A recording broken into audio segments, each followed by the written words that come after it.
today we want to help you to peel off the layers of the onion and bring yourself back to that glad person, to that person who again believes in your natural well-being. Because there is a stream of well-being that is flowing to you at such powerful impetus, it is amazing that you manage to let it miss you ever. The stream is huge. Look at what's taking place here. Do you know how much thought has gone before that equals the manifestation that you are about? Do you know how many billions upon billions upon billions of leading edge creators have stood in similar places where you stand and have allowed their natural preferences to be born, that has summoned life force, that has made your leading edge place even better for you than it was for the generation before you and before that and before that? The energy stream that supports us all, that you have access to, this creative stream, is supposed to feel good to you while you apply it to your creative endeavor. And if it doesn't, it's only because you've practiced some screwy thoughts. So when possible, make a legal U-turn. Today we're going to show you how you can make that U-turn and how to do it gently enough that you don't fling yourself off in the bushes. We want to show you how, rather than trying to make quantum leaps, you just reach for the best feeling thought that you have access to. And sometimes, from that place of very powerful despair, the best feeling thought that you have access to is far from bliss and joy. It's far from peace and contentment and satisfaction. It's even far from frustration. It's down here in the revenge range. So if you were in true despair about something, maybe something has happened that has rendered you feeling utterly powerless. If you were to choose rage on purpose and feel yourself begin to breathe again, would you say you've made a good choice? We would. Most of society would not. Most of society would rather you were depressed.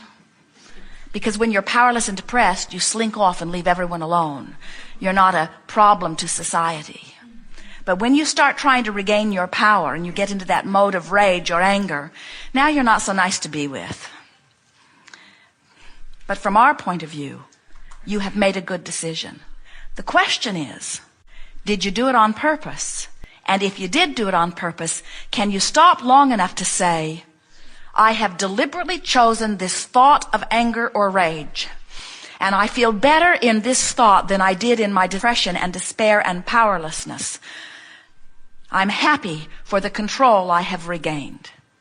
Because if you can stop and say, I did it on purpose, and I'm happy for the control that I have gained, and I'm going to keep reaching now for a thought that feels even better than this, now you realize there is no place you cannot go.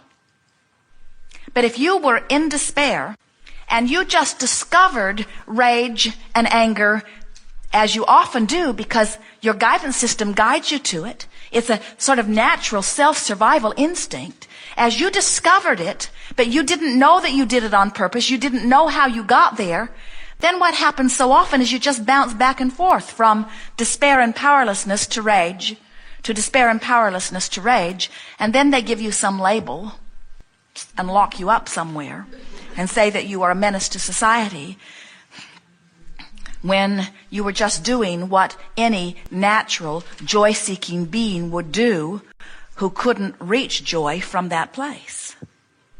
Joseph Campbell coined the best words we've ever heard uttered from physical mouth when he said, follow your bliss.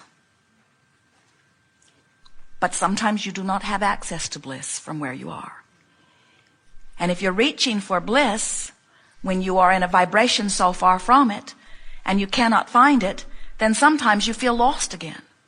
So what we want to encourage you to do is begin saying, I can get to wherever I want to be, but right now I'm just going to reach for the best feeling thought that I have access to right now.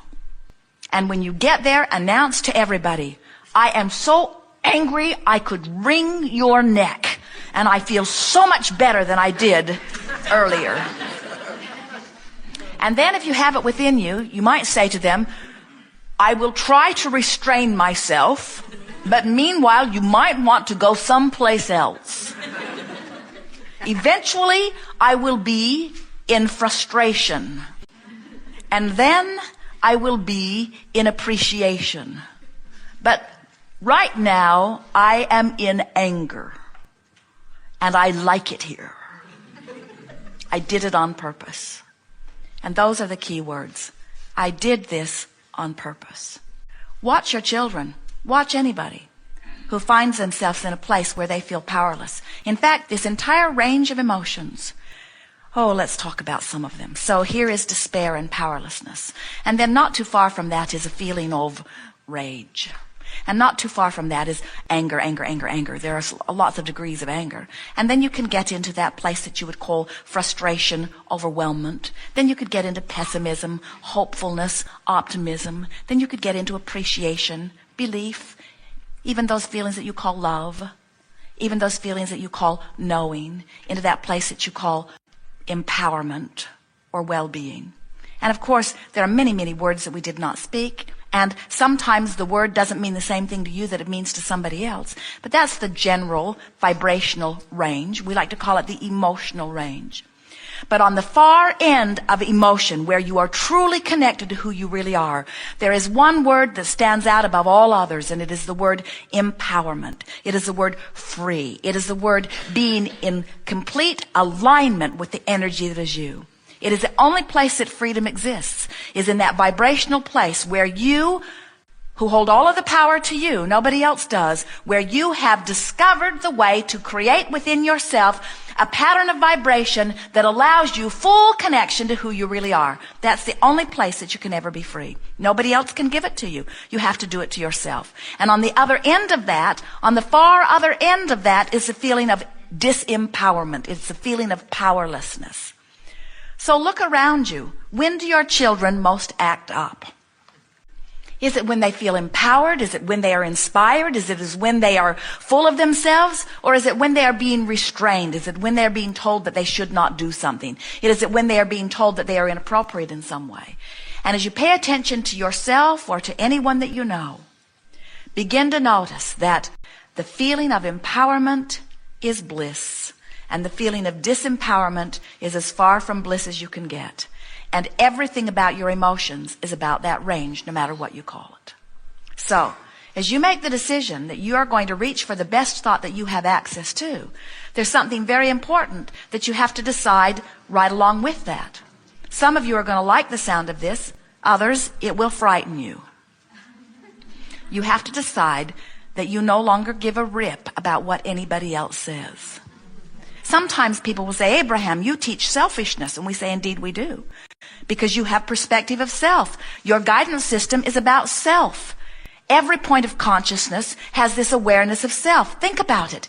If there are all of these consciousnesses, and we're not just talking about the human consciousnesses, although we are mostly talking to you about that, but consider all consciousness. Think about it. If every consciousness, even the one-celled amoeba in the ocean, even the cellular consciousness that is within you, if every point of consciousness is reaching for what is best for it, must that not be what is best for the whole?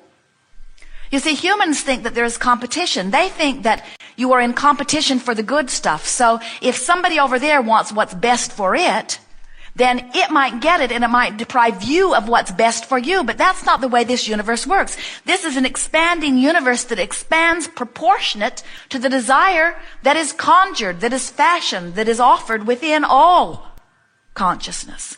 And so when you understand that there is no competition, that nobody can get your good stuff, only you can allow it or disallow it, then you begin to understand that that's how the universe expands. You don't need to worry about what anybody else is doing. They're not getting your stuff. So when you realize that you are the creator of your own experience and your dominant intention becomes to be a vibrational match with the well-being that flows, there's so much what we want you to hear. That's why we call this gathering the art of allowing. The art of allowing the well-being that you want and deserve into your experience. When you don't feel so good, you're not letting it in. The better you feel, the more you are letting it in. So, when your mantra is, I'm going to start making the best of things. I'm going to make the best of it. I'm going to make the best of it. What you're actually saying is, no matter where I am, no matter what I'm focusing on, I'm reaching for the best thought that I can find. And when you're in despair, the best thought that you can find might be anger, but you can find it. And when you find it and say, there, that feels better, now I'm going to still reach for the best thought I can find. It might be a thought of true frustration, but you can find it. And when you find it, you will feel better. And then when you say, I'm still going to reach for the best feeling thought I can find, it might be a thought of overwhelmment. It might be a thought of pessimism. It might be a thought. Where is blame? So here is despair, disempowerment, and here is anger. Where's blame? Does blame improve your connection, or is there more resistance in blame? What do you think? So I feel powerless, and now I feel angry. And now I feel blameful. Is blameful improving? Yes. It really is, isn't it? Now I feel guilty. I feel guilty about being blameful, actually. Did I move toward my connection or away from it? You see, you know this stuff. You know the way you feel. You can tell the way you feel. So somebody's watching you, someone from the outside who has a list of rules and requirements to get into the good clubs. And they see you in your anger. And then they see you depressed. Do they understand that you've made an improvement in your anger? Usually not. So now blame them. Now what's their response? Now they'll pray for you. In other words, no one outside of you knows that you have made a vibrational improvement. No one knows but you. And so if you're asking someone else to tell you the way to go, you will be lost in the desert, because they'll say, go that way, go that way, go that way, go that way, go that way, go that way. They'll tell you what they've done in their past. They'll tell you what you've done in your past. In other words, you get so scrambled, you're upside down and all around. But when you are paying attention to the way you feel, now you've made this an emotional journey. And when you make it an emotional journey, you can feel which way was an improvement. It's like your cork floats on the surface of the water. That's where you're supposed to be. You can hold it under the water, but that's unnatural. And when you let go, it's going to bob back up to the surface. And you will too. If you'll pay attention to the way you feel, and you will let your new mantra be, nothing is more important than that I feel good, but I'm not going to follow my bliss today. I can't even see my bliss. I can't even smell my bliss. I can't even remember the last time I felt bliss. I'm not sure if I've ever felt bliss. I've never known anybody that felt bliss. I hate the idea of bliss. I hate everybody that's ever been in bliss. I'm perfectly happy here in my rage. And we say, good for you.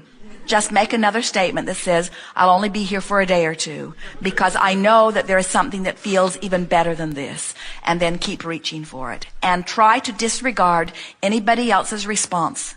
And it is our promise to you, within a matter of hours in many cases, certainly within a matter of a few days, you can go on any topic from wherever you are to wherever you want to be. And this is the most important thing you will ever hear anybody say to you. Once you have made the emotional journey, the physical manifestation must follow. It is law.